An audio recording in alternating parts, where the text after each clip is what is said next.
완전 변태!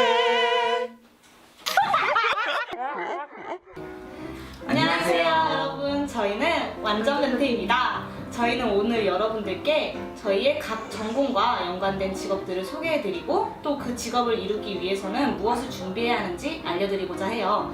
그러면 저희의 전공을 먼저 알아야겠죠? 이쪽부터 소개해주세요. 작곡가 조조입니다. 국어국문학과 프린시아입니다. 안녕하세요. 경영학부 식빵입니다. 안녕하세요. 중문학과 타코입니다. 되게 전공이 하나도 안 겹치고 신선한 것 같아요. 다양한 이야기를 할 수 있는 것 같아요. 맞아요. 정말 그런 것 같은데 그러면 지금부터 한 사람씩 자기가 준비해온 직업을 짧고 굵게 소개해보도록 해요. 누구 먼저 하면 좋을까요? 저 먼저 할게요. 저는 전공이 작곡이라서 많이들 관심 가지는 영화음악 작곡가라는 직업에 대해서 이야기해보려고 해요. 영화음악 작곡가는 어떤 자격증이 있거나 특정 학과를 나와야 할 수 있는 직업이 아니에요. 그렇다면 어떻게 음악 작곡가로서 일을 시작하게 될지 모르는 분들이 많을 거라 생각하는데요. 저는 그래서 유명 작곡가들의 데뷔 사례로 이야기를 좀 해보려고 합니다. 제가 처음으로 소개시켜드릴 작곡가는 가위손, 배트맨, 크리스마스 안무, 미션 임파서블에서 참여한 데니 엘프만이라는 사람인데, 이 사람이 원래는 작곡을 배운 것도 아니고 특정 학과를 나온 것도 아니고 자기가 좋아서 하는 음악 밴드로 활동을 먼저 시작했다고 해요. 그의 첫 작품이었던 프로비든 존은 감독인 리차드 엘프만의 친형제였기 때문에 같이 시작을 할 수 있었고요. 이후 이제 그 밴드를 하던 당시 그 밴드의 팬이었던 크리스마스 악몽의 감독이죠. 영화 감독 팀 버튼을 딱 만났고 그게 인연이 돼서 영화음악가로 더 활동을 활발히 할 수 있었습니다. 두 번째는 미션, 석양의 무법자, 신음악 천국의 감독 엔니오 모리코네인데요. 그 사람이 한스 짐머, 존 윌리엄스와 더불어서 최고의 음악 작곡가로 꼽히고 있죠. 9살 어린 시절부터 지휘, 작곡, 트럼본들을 배우고 이후 정식으로 로마 콘ser바토리에서 트럼본과 작곡을 전공을 했는데, 처음에는 오케스트라로 편곡가로 출발을 해서 지휘자, 연극, 라디오, 텔레비전의 배경음악가로 활동을 점진적으로 하게 돼서 이후 1961년 더 파시스트로 영화음악계에 데뷔를 하게 됩니다. 이처럼 한 분은 이제 정식으로 배웠고 한 분은 자기가 그냥 좋아서 하는 음악 밴드로 시작을 했지만 작은 작품들부터 쌓아온 경험들이 포트폴리오가 돼서 다음 일과 연관된 경우가 정말 많다고 봤고요.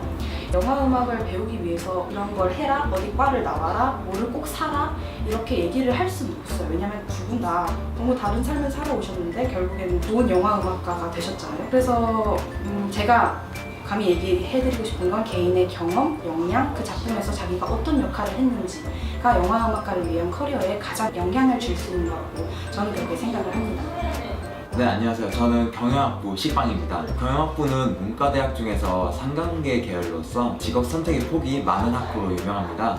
경영학은 우선 마케팅이나 생산관리, 인사관리, 재무관리, 경영정보, 국제경영 등 다양한 세부 전공으로 구분되어 있는데요. 이 중에서 저는 회계사에 대해서 간단하게 소개해 보려고 합니다. 회계사는 재무회계 서류를 작성하거나 기업의 소득세 보고서를 작성하는 그런 여러 가지 일들을 하게 되는데요. 먼저 회계 과목은 이제 10개 정도로 구성되어 있는데, 예를 들어서 회계원리, 재무회계, 원가회계, 세무회계 등등 여러 가지의 분야들이 많은데요. 여기서 이제 어느 분야에서 일하느냐가 중요하게 됩니다. 예를 들어서 원가회계를 취득하신다면은 원가를 계산하는 생산 라인 쪽에서 근무하시게 되는 거죠. 회계라는 학문은 모든 기업의 회계 거래를 담당하는 것이기 때문에 이러한 중요한 학문을 아무에게나 시킬 수 없는 일이기 때문에 이 과정이 참 어렵습니다. 국내 회계 관련 자격증 중에서 단연 으뜸인 것은 공인중개사입니다. 당연히 어렵고 과목은 전 과목을 다 시험을 하게 되는데요. 공인회계사 바로 아래에 있는 단계는 공인세무사라는 자격증이 있어요.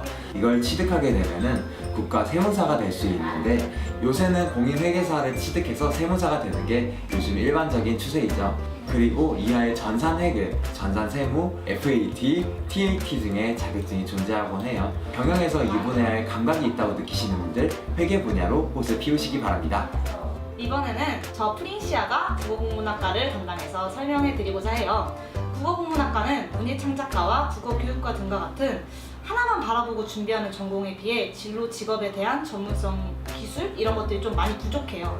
하지만 그만큼 자신이 원하는 길에 대해 추가적인 준비를 해놓는다면 그만큼 포괄적이기 때문에 다양한 진로로 나아갈 수 있다는 장점이 있습니다.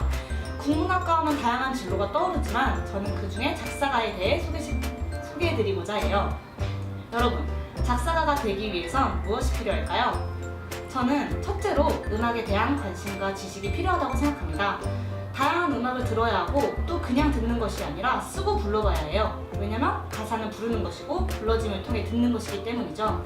그래서 많이 듣고 많이 분석하는 습관을 가지는 게 무엇보다 중요합니다. 둘째, 캐릭터를 치밀하게. 이런 것까지 설정해야 하나? 그런 생각이 들 정도로 세세하게 구상하는 연습을 해야 해요. 치밀한 캐릭터 설정이 이루어지지 않으면 개성을 얻지 못한다고 표현할 수 있을 것 같아요. 그래서 매 순간순간 주위를 관찰하고 상상하는 습관을 들여보는 건 어떨까 한번 추천드려봅니다. 마지막으로 저는 다양한 것을 경험하고 도전하는 것이 매우 중요하다고 생각해요. 이 세상 모든 것들이 작사의 소재가 될 수 있으니까. 작사가가 되고 싶은 분이시라면 제가 추천해 드리는 게 하나 있는데 김이나의 작사법이라는 그런 책을 추천드릴게요. 저도 여기서 많은 깨달음을 얻었고 아무래도 유명하신 분이니까요. 한류 열풍이 불면서 한국 문화를 선도적으로 알리는 국어국문학과의 역할이 중요해지고 있습니다. 여러분, 취업이 잘 안 되는 학과라고 낙심하지 마시고 항상 화이팅입니다.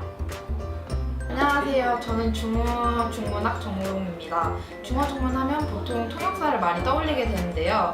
통역사는 외국인과의 원활한 의사소통을 해주는 도우미입니다. 통역사가 되기 위해서 특별한 자격 요건이 있는 것은 아니라고 합니다.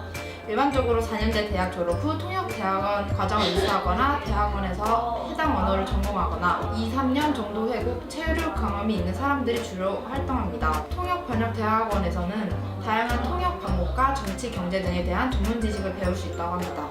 일자리 전망 글로벌 화로 경제 교류가 늘어나면서 통역사의 고용 꾸준히 증가하고 있는 추세라고 합니다. 그 다음 제가 생각했을 때 특이하다고 생각했던 직업인데요. 로케이션 헌터라는 직업입니다. 로케이션 헌터는 방송, 드라마, 영화 등 제작을 위해 촬영 현장을 방문하여 건물이나 장소를 섭외하고 정보를 제공합니다. 로케이션 헌터의 영향력은 드라마 속 배경이 인기 관광 상품이 되는 경우가 많기 때문에 점점 더 커지고 있습니다. 각 지방자치단체들은 관할 지역이 드라마와 영화로 촬영 장소로 선택되도록 하기 위해 한류 열풍으로 인해 해외로 수출되는 우리나라 영화나 드라마들이 많아지는 만큼 로케이션 헌터의 중요성과 전망이 밝을 것입니다. 우리가 준비한 내용은 여기까지입니다. 관련된 질문 있으면 댓글 남겨주세요. 고고싱!